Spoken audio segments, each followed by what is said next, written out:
Hey guys, welcome back to my channel. In today's video, we are going to be working with Cypripedium orchids.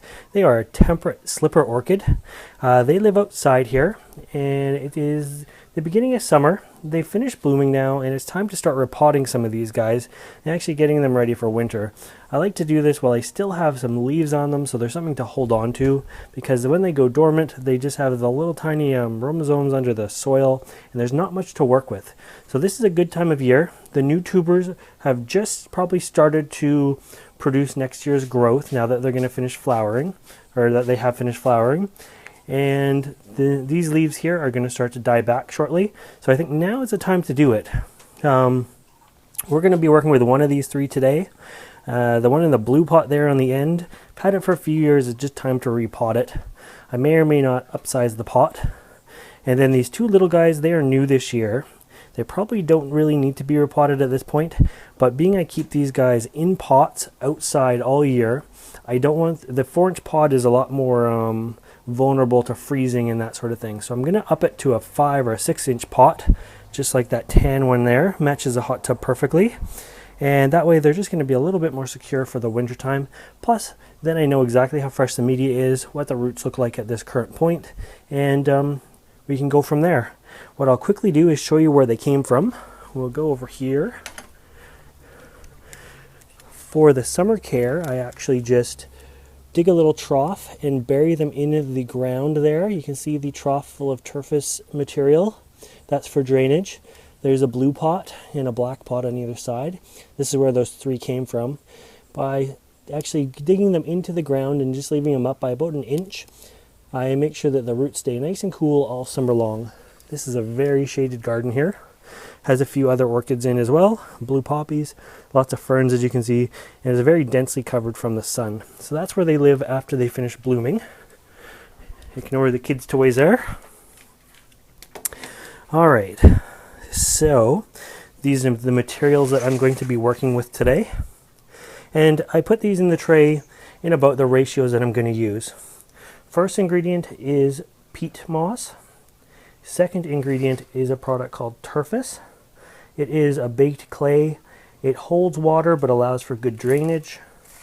Next material is a perlite. And then this is a washed filter sand. Nice and clean already. So the sand is actually probably the largest ingredient in there, making up probably 30% of the mix. And then we mix them all together, and it's going to look something like that. Now, I've actually already made a bunch up. That was just a little bit of a demonstration so you can see the individual ingredients before we get going. I'll just mix those ones into the batch there. And why don't we grab one of the orchids and make some adjustments on you. But that way, I think I'm just going to go with the smallest orchid here. So this is a Cypripedium Tillman, and for unpotting these guys, hopefully it's already in a media that is just going to fall apart. You want it to be very loose and airy. I don't want to have to work soil off these roots at all if I can possibly help it. So let's see if I can work this in a way that we can both see it together. I'm just going to work this slowly out.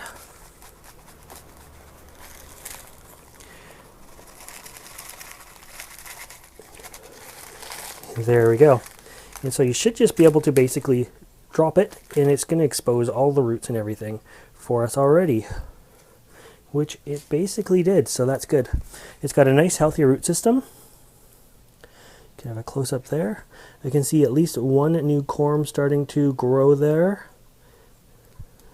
There is another one on that side. And I think what I will do real quickly is I'm just going to go into the greenhouse with this and rinse off the old sand. Okay, so that literally took seconds there. The sand rinsed just right off. And you can see two new growths that are going to appear for next year. And you can see about how deep it was in the pot from where it turns from green to the lighter green or the white. And the roots all look very good. It's very healthy looking. It looks like there's nothing I really have to trim at this point. So what we're going to do is just slightly upsize the pot a little bit. I'll put that down, move this aside. So this was a good mix here. Very sandy, some perlite in there. And did you see how it just sort of fell away from the roots nicely? That's exactly what we're looking for in a mix. Okay, slide our mix over there. And I will just give this a final little mix since we added a little bit more to it. Now you'll be able to see a close-up of my mix there. Again, it's mainly sand. That's the primary ingredient with the peat. And the other stuff is just for drainage and water retention. Super easy to do this. So what we'll do first is make sure it's going to fit in the pot. Obviously in this case it is.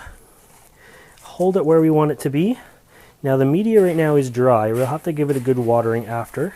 But all I'm going to do is backfill while holding it in place. So let's move the camera up there. Okay. And in we go, just like so. We don't have to worry about messing with the roots or moving them around. The roots are quite delicate. Spin it around that way. And at this point, it's almost going to just hold itself in. Just like so.